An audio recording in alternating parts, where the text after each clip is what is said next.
अमीर और गरीब बहू के घर खाना। कितनी जोर से बारिश हो रही है। मुझे जल्दी से जल्दी घर जाना होगा। माँ जी और बच्चे मेरा इंतजार कर रहे होंगे। फटी पुरानी साड़ी पहने हुए वो गरीब बहू बारिश में भीगती हुई सड़क पर चली जा रही थी। उसका पूरा ध्यान अपने भीगने से ज्यादा अपने हाथों में टिफिन की तरफ था, जिसे लेकर वो बस्ती में आ जाती है, जहाँ उसके मासूम बच्चे गुड्डी और अरुण भूख भरी आंखों के साथ अपनी माँ को देखकर कहते हैं, माँ आप आ गई। मुझे और अरुण भैया को बहुत जोर से भूख लगी है। गुड्डी अपनी माँ के हाथों से टूटा फूटा टिफिन छीन लेती है और ललचाई आंखों से उसे देखते हुए कहती है, माँ इसमें क्या है माँ? इसमें आलू गोभी की सब्जी है। मुझे पता है मेरी गुड्डी को आलू गोभी की सब्जी कितनी पसंद है। मैं फटाफट से गरम गरम रोटियां सेक देती हूँ। फिर वो गरीब बहू मिट्टी का चूल्हा फूंक कर रोटी बनाकर अपने बच्चों को खाने को देती है। अरे वाह माँ, ये आलू गोभी की सब्जी कितनी स्वादिष्ट है। आप हमारे लिए रोज ऐसी ही अच्छी अच्छी सब्जी बनाया करो ना। काश कि तुम्हारी ये गरीब माँ तुम्हारी इस ख्वाहिश को पूरा कर सकती मेरे बच्चों। उस गरीब बहू की बातों में एक बड़ी असमर्थता थी, क्योंकि असल में गुड्डी अरुण जिस सब्जी को स्वाद लेकर खा रहे थे वो रात की बची खुची बासी सब्जी थी। राधिका जिन अमीरों के घर में खाना बनाने का काम करती थी वो रात का बचा हुआ खाना फेंक दिया करते थे। बच्चों के खाने के बाद राधिका अपनी बीमार सास गायत्री को खाना खिलाती है। उठिए माँ जी, खाना खा लीजिए। हाँ हाँ बहू, तू भी खा ले। तूने भी तो कुछ भी नहीं खाया। नहीं माँ जी, मुझे भूख नहीं। मैंने मेम साहब के घर पर खा लिया था। माफ कर देना माँ जी, मुझे आपसे झूठ बोलना पड़ा, मगर इस वक्त इस खाने की जरूरत आपको ज्यादा है। इस तरह से वो गरीब बहू अपने बच्चों और सास का पेट भरकर खुद भूखी रह जाती है, मगर भूख तो भूख होती है। अगली सुबह जब राधिका काम पर जाने के लिए निकलती है तभी गुड्डी अपनी माँ का आंचल थाम लेती है। क्या बात है गुड्डी बिटिया, कुछ कहना चाहती है? माँ राखी आ रही है, मेरे लिए राखी और मिठाई खरीद लाना माँ। इस बार अरुण भैया ने कहा है कि उन्हें गुड्डी के हाथों से गुलगुले नहीं खाने, मिठाई खाना है। माँ हम हर दिन रूखा सूखा ही तो खाते हैं, इस बार हम भी राखी पर स्वादिष्ट और अच्छा अच्छा खाना खाना चाहते हैं। गुड्डी की मासूम आंखों में अच्छा खाना खाने की ख्वाहिश देखकर उस गरीब बहू की आंखों में आंसू भर आते हैं। राधा जिस घर में काम करती थी वो रिहायशी इलाकों में था, जहाँ की जमीन की कीमत करोड़ों में थी, पर राधा की मालकिन कामिनी अमीर होकर भी बहुत ही घमंडी और कंजूस स्वभाव की थी। आ गई महारानी जी। नमस्ते माँ जी। भाड़ में गया तेरा नमस्ते। हमने तुझे अपने घर में फ्री फंड की तनख्वाह देने को रखा है क्या? इतने में कामिनी की बहू अर्पिता वहाँ आ जाती है। क्या हुआ मम्मी जी, आप क्यों इस बेचारी पर चिल्ला रही हैं? अर्पिता बहू, तूने इसको जरूरत से ज्यादा छूट दे रखी है। भूल मत, ये हमारे घर की नौकरानी है और नौकरों के साथ हम अमीरों का इतना घुलना मिलना ठीक बात नहीं। मैं इन गए गुजरे गरीबों को अच्छी तरीके से जानती हूँ। इनसे जरा सी सीधे मुंह बात क्या कर लो, ये अपनी औकात भूल जाते हैं और सर चढ़ जाते हैं। राधा तुम चलो, मैं तुम्हें बता देती हूँ आज के खाने में क्या क्या बनाना है। जी मेम साहब। रसोई में आते ही राधा की आंखों में आंसू भर आते हैं और वो रोके नहीं रुकते। राधा तुम रोकर अपना दिल भारी मत करो। माँ जी का ये स्वभाव कोई नया थोड़ी है।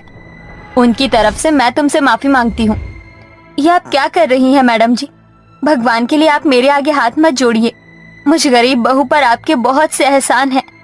ऐसा कहते हुए वो गरीब बहू अपनी बीती जिंदगी में खो जाती है, जहाँ राधा अपनी आंखों में ढेरों सपने लिए ससुराल की दहलीज पर दुल्हन बनी खड़ी थी। आओ राधा बहू, आज से इसे अपना ही घर समझो।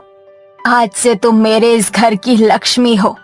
राधा का ससुराल सुख समृद्धि से भरपूर नहीं था, मगर एक गरीब परिवार कमी में भी अपनी खुशियां ढूंढ ही लेता है। राधा का पति अनिल ज्यादा पढ़ा लिखा नहीं था, इसलिए वो फैक्ट्री में लेबर का काम करता था, जिससे घर का खर्चा चल जाता था। अब गुजरते वक्त के साथ राधा 2 बच्चों गुड्डी और अरुण की माँ बन जाती है। धीरे धीरे 5 साल बीत जाते हैं। माँ राधा, आज से मैं फैक्ट्री में ओवर टाइम करूंगा ताकि मैं अपने बच्चों को अच्छा भविष्य दे सकूं, इन्हें ज्यादा से ज्यादा पढ़ा सकूं। मगर अनिल जी, आप दिन रात काम करेंगे तो आराम कब करेंगे? राधा, एक गरीब की जिंदगी में अमीरों की तरह आराम कहाँ लिखा होता है। अनिल के इस बात में जिंदगी की कड़वी सच्चाई साफ थी, क्योंकि एक गरीब सारी जिंदगी हड्डियां गलाकर रोटी कमाता है और अक्सर किराए पर ही जिंदगी काटते हुए मर जाता है। उस गरीब बाप ने अपने बच्चों को हर खुशी देने के लिए खुद को मेहनत की भट्टी में झोंक दिया था। मगर एक रात वो ओवरटाइम करते हुए सोने लग गया था, जिसकी वजह से एक सामान से भरा हुआ मशीन उसके ऊपर गिर जाता है और उस गरीब बहू का सुहाग तो उजड़ता ही है, मगर उसे अपने पति की लाश तक नहीं मिलती है, ना ही उन्हें कोई मुआवजा मिलता है। ऐसे में छत भी उनसे छीन ली जाती है। बेचारी राधा अपनी बूढ़ी सास और भूखे बच्चों को लेकर कई दिन तक इधर से उधर भटकती रहती है। तभी गुड्डी और अरुण ने फुटपाथ के दूसरी तरफ एक आलीशान रेस्टोरेंट देखा, जिसमें एक महंगी गाड़ी से उतरकर एक अमीर परिवार अंदर को जाने लगा। वो अमीर कामिनी का परिवार था। दादी माँ, मुझे चीज पिज्जा खाना है और बटर स्कॉच आइसक्रीम भी, वो भी बड़ा वाला। नहीं निशु, तुम्हें पिज्जा नहीं मिलेगा क्योंकि तुम पूरा पिज्जा खा नहीं पाते हो और खाना वेस्ट करते हो। तो क्या हो गया, अर्पिता बहू, हम कोई गरीब थोड़े हैं, फिर अठन्नी चवन्नी के पीछे सर खपाने की क्या जरूरत है। तुम किसी ऐरे गहरे घर की नहीं, कामिनी मित्तल की बहू हो। लोगों में हमारे खानदान का नाम बहुत इज्जत से लिया जाता है। अचानक से राधा वहां पर आ जाती है। मेरी मदद कीजिए, मेरे बच्चे बहुत भूखे हैं, 2 दिन से उनके पेट में अन्न का एक दाना भी नहीं गया। कामिनी अपने पर्स में से 10 रुपए निकालकर राधा के हाथ में रख देती है। ये ले, अब चल जाए यहाँ से। माँ जी, मुझे ये पैसे नहीं चाहिए। अगर आपको कुछ देना है तो अपने घर में कोई काम दे दीजिए ताकि मैं गरीब अपने परिवार का पेट पाल सकूं। कामिनी राधा को काम देने से साफ साफ मना कर देती है, मगर अर्पिता राधा को काम पर रख लेती है। उस दिन से आज तक उस गरीब बहू के घर का चूल्हा उसकी मेहनत से चल पा रहा है। मगर एक सोच ये भी है कि दोनों बहुओं का खान पान बड़े फर्क के साथ बटा हुआ है। अरे ओ नौकरानी, खाना बन गया हो तो जल्दी से टेबल पर खाना लगा। जी माँ जी। राधा जल्दी से सारा खाना लगाती है। पूरा मेज स्वादिष्ट खानों से भरा होता है। राधा आंटी, आपने बहुत ही टेस्टी छोले पूरी बनाए हैं। सभी के खाना खाने तक राधा एक कोने में खड़ी रहती है, मगर कामिनी के मन में कुछ अलग ही ख्याल चल रहा था, जो था उस गरीब बहू की बेइज्जती करने का। अरे ओ राधा, ये सारा बचा कुचा खाना तू अपने घर ले जा, तेरे बच्चे खा लेंगे। माँ जी, ये कैसी बात कर रही हैं आप? ये सारा खाना हमारा झूठा है। तो क्या हुआ, अर्पिता बहू हमारी नौकरानी कौन सी तुम्हारी तरह अमीर घर की बहू थोड़ी है जो उसकी इज्जत जाएगी। गरीब घर की बहू है, इसे तो अपने ससुराल में ऐसा महंगा खाना खाने को भी नहीं मिलता होगा। हमारी छोड़ी हुई झूठन ही सही, ये भी और इसके बच्चे भी अमीरों वाले खाने का स्वाद तो चख लेंगे। ये घी लगे पराठे इसने कभी खाए भी नहीं होंगे, और ये दाल मखनी और मटर पनीर जैसी सब्जी खाना तो इसकी औकात से बाहर है। इन गरीबों के घर में हर दूसरे दिन दाल रोटी नमक रोटी ही चलती है। कामिनी की बेइज्जती भरी बातों से उस गरीब बहू के मान सम्मान को गहरी ठेस पहुंचती है। इस वजह से उसकी आंखों में आंसू आ जाते हैं। बस कीजिए माँ जी, बस बहुत हो गया। माना कि मैं गरीब हूँ, मगर गरीबों की भी इज्जत होती है।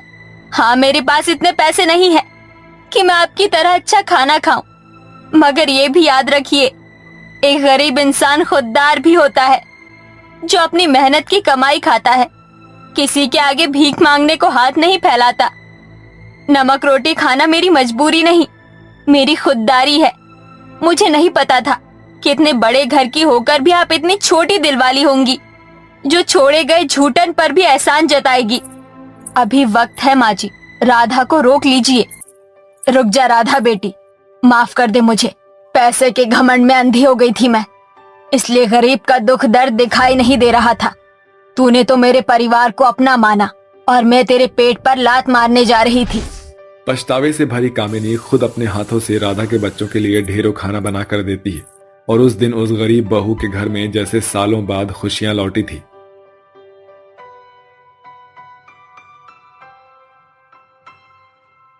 क्या हुआ माला, आज के दिन तुम्हारा मुंह क्यों बना हुआ है? आज तो तुम्हें खुश होना चाहिए, तुम्हारी चारों बेटों की शादी जो है। हाँ, मुझे खुश होना चाहिए, लेकिन मैं खुश कैसे हो सकती हूँ? मेरे दोनों बड़े बेटे राजीव और वीर ने इन 2 गांव की रहने वाली गवार बिंदु और आरती से शादी कर रहे हैं। मैं अपने चारों बेटों के लिए पढ़ी लिखी मॉडर्न पत्नी लाना चाहती थी, लेकिन इन दोनों ने तो मेरे अरमानों पर पानी फेर दिया। माला शुरू से ही अपने चारों बेटों के लिए पढ़ी लिखी और मॉडर्न बहू लाना चाहती थी, लेकिन माला के दोनों बड़े बेटों ने अपनी मर्जी से शादी करने की चाह रखी। उन्होंने बिंदु और आरती नाम की 2 गांव की रहने वाली लड़कियों को पसंद किया था। लेकिन माला उन दोनों लड़कियों को बिल्कुल भी पसंद नहीं करती थी। लेकिन बेटों के सामने माला को हार माननी पड़ती है, जिसके बाद माला अपने 2 बेटों की शादी गांव की रहने वाली गंवार लड़कियों से करवाती है और वहीं 2 बेटों की शादी शहर की रहने वाली मॉडर्न लड़कियों से। चारों बेटों की एक ही मंडप में शादी होती है, जिसके बाद माला अपनी चारों बहुओं का स्वागत करती है। रॉकी, रोहित, तुम दोनों पाखी और पंक्ति को अपने अपने कमरे में ले जाओ और जाकर आराम कर लो। काफी थक गए होगे तुम दोनों। वीर और राजी, तुम दोनों भी अपने कमरे में चले जाओ। मुझे बिंदु और आरती से कुछ काम है। माला के कहने पर सब लोग कमरे में चले जाते हैं। शादी की वजह से घर में बहुत सारे बर्तन जमा हो गए हैं और इस उम्र में तो मुझसे बर्तन धोए नहीं जाएंगे, इसीलिए मैंने सारे बर्तन बाहर कुएं के पास रख दिए हैं। तुम दोनों वो सारे बर्तन धो दो और हाँ, एक एक करके बर्तन चमकाना। अगर एक भी बर्तन में दाग मिला तो खैर नहीं तुम दोनों की। इतनी रात में बाहर कुएं पर बर्तन धोना क्या ठीक रहेगा? हम सुबह जल्दी उठकर सारे बर्तन धो देंगे। मुझे लगा गांव की बहू है तो काम करने में आनाकानी नहीं करेगी, लेकिन ये तो अभी से ही आनाकानी कर रही है। तुम दोनों मेरी बात आज कान खोल कर सुन लो। मुझे ना सुनने की आदत नहीं है। जो काम मैं बोलूं उसे चुपचाप कर दिया करो। तुम दोनों की सलामती इसी में है। बिंदु और आरती दोनों के गांव से होने की वजह से दोनों ही भोली भाली होती हैं। अपनी सास की बात सुनकर दोनों घबरा जाती हैं, जिसके बाद दोनों नई नवेली बहुएं शादी के जोड़े में रात भर जाकर कुएं के पास बर्तन धोती हैं। बर्तन इतने सारे होते हैं कि उन्हें धोते धोते सुबह के 5 बज जाते हैं, जिसके बाद दोनों नहा धोकर तैयार होती हैं और भगवान की पूजा पाठ करती हैं। ओम जय जगदीश हरे, स्वामी जय जगदीश हरे, भक्त जनों के संकट, दास जनों के संकट क्षण में दूर करे। ओम जय जगदीश हरे। अरे माँ जी, आप उठ गई? ये लीजिए प्रसाद। दोनों बहुएं अपनी सास को प्रसाद देकर पैर छू कर आशीर्वाद लेती हैं। जुग जुग जियो, सदा सुहागन रहो। तुम दोनों तो यहाँ हो, लेकिन पाखी और पंक्ति कहाँ है? माला इतना कह ही रही होती है कि तभी वहाँ माला की दोनों शहरी मॉडर्न बहुएं शॉर्ट ड्रेस में माला के सामने आती हैं। गुड मॉर्निंग मम्मी जी। अरे वाह, तुम दोनों पर तो ये शॉर्ट ड्रेस बहुत ही ज्यादा अच्छी लग रही है। थैंक यू मम्मी जी, हम हैं ही इतनी सुंदर, हम पर तो हर ड्रेस अच्छी लगती है, लेकिन हमारी इन दोनों जेठानियों ने अपनी बॉडी पर ये क्या लपेट रखा है? ऐसा लग रहा है कि दोनों कोई बड़ा सा कपड़ा लपेट कर आ गई हो। और आज के टाइम में अपने सर पर पल्लू कौन रखता है? पंक्ति, ये हमारे देश की संस्कृति है और अपनी संस्कृति को मानना कोई बुरी बात नहीं है। न जाने किन गवार बहुओं से पाला पड़ गया है। इन दोनों को देख, कितनी मॉडर्न है। मैं वीर और राजीव के लिए इन दोनों की तरह मॉडर्न पत्नी लाना चाहती थी, लेकिन मेरी फूटी किस्मत कि तुम दोनों मेरे बेटों की जिंदगी में आ गई। छोड़ो, अब हम भी क्या कर सकते हैं। तुम चारों को पता है ना, आज तुम चारों की पहली रसोई है, तो जाकर अपनी पहली रसोई का खाना तैयार कर लो। पहली रसोई का नाम सुनकर पंक्ति और पाखी की हालत खराब हो जाती है। मुझे तो खाना बनाने के बारे में कुछ भी नहीं पता, अब हमारा क्या होगा? मैं तो तुमसे भी गई गुजरी हूँ, मुझे तो पानी भी उबालना नहीं आता है। जहाँ शहरी बहुएं पहली रसोई को लेकर परेशान होती हैं, लेकिन वहीं बिंदु और आरती बिना कुछ कहे किचन में जाकर खाना बनाने लगती हैं। अपनी दोनों गवार जेठानियों को देखकर पंक्ति और पाखी हैरान हो जाती हैं, लेकिन अब वो भी चुप नहीं बैठती हैं। दोनों शहरी बहुएं यूट्यूब से मैगी बनाने की रेसिपी देखती हैं और अपनी पहली रसोई में दोनों शहरी बहुएं मैगी बनाती हैं, जिसके बाद चारों बहुएं अपना खाना लाकर डाइनिंग टेबल पर रख देती हैं। पंक्ति, पाखी, तुम दोनों ने अपनी पहली रसोई में मैगी बनाई है? हाँ मम्मी जी, हम अपनी पहली रसोई में कुछ अलग और स्पेशल बनाना चाहते थे, इसीलिए हमने आप लोगों के लिए मैगी बनाई है। पाखी और पंक्ति की बात सुनकर माला को बहुत अजीब लगता है, लेकिन वो फिर भी उन दोनों की बनाई हुई मैगी खा लेती है, जिसके बाद वो बिंदु और आरती का बनाया हुआ खाना खाती है। माला को बिंदु और आरती का खाना बहुत पसंद आता है, लेकिन अपनी शहरी घमंड के कारण माला बिंदु आरती की बिल्कुल भी तारीफ नहीं करती है। तुम्हारे खाने में तो बिल्कुल भी मज़ा नहीं है। तुमसे अच्छा तो मेरी दोनों शहरी बहुओं ने मैगी बनाई है। कम से कम इनके मैगी में स्वाद तो है। पाखी, पंक्ति, ये लो तुम दोनों का नेक। इसमें 50-50 हजार रुपए और एक डायमंड का नेकलेस है। और तुम दोनों के लिए इसमें 51 रुपए हैं। तुम दोनों इन्हीं के लायक हो। माला की बात सुनकर बिंदु और आरती को बुरा तो लगता है, लेकिन वो 51 रुपए का नेक लेकर भी अपनी सास के पैर छूकर उनसे आशीर्वाद लेती हैं। ये सब देखकर माला मन ही मन खुश होती है, लेकिन वो कुछ नहीं कहती। ऐसे ही समय बीतता रहता है। समय बीतने के साथ साथ दोनों गांव की बहुएं अपनी सारी जिम्मेदारी को निभाती हैं और घर के सारे कामकाज में मन लगाती हैं। लेकिन वहीं दोनों शहरी बहुएं क्लब, लॉन्च, पार्टी, शॉपिंग पर जाती हैं और घर के किसी भी काम को हाथ भी नहीं लगाती हैं। माला को ये सब देखकर बहुत गुस्सा आता है, लेकिन वो कुछ नहीं बोलती। ऐसे ही एक दिन पाकी, पंक्ति, जरा एक गिलास पानी तो देना। खास खास कर हालत खराब हो गई है। मामी जी, हमारे पास कोई और काम नहीं है क्या? आपको पानी देने के अलावा आपकी भी तो हाथ पैर हैं, उनका इस्तेमाल करिए और खुद जाकर पानी ले लीजिए। हम वैसे भी बाहर जा रहे हैं, हमारे पास इतना टाइम नहीं है जो आपको पानी देने में वेस्ट करे। पाकी का ऐसा जवाब सुनकर माला को ये समझ आ जाता है कि वो जिन बहुओं पर अपनी जान न्यौछावर कर रही थी और प्यार कर रही थी, वो इसके लायक नहीं है। तभी वहाँ बिंदु और आरती आती हैं और अपनी सास को पानी पिलाती हैं, जिसे देखकर माला कहती है, बिंदु, आरती, तुम दोनों मुझे माफ कर दो। तुम्हारे गांव और गवार होने की वजह से मैंने तुम दोनों के साथ कभी अच्छा सलूक नहीं किया और न ही प्यार दिया। नेक में भी मैंने तुम दोनों को 51 रुपए दिए, उसके बावजूद भी तुम दोनों ने मेरे पैर छूकर आशीर्वाद लिया और घर की सारी जिम्मेदारियों को संभाला।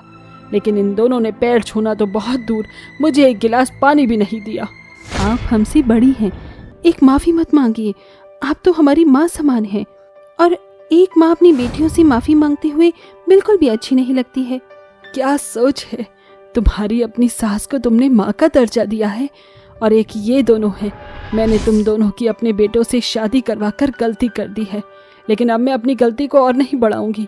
अभी का अभी मेरे घर से निकल जाओ।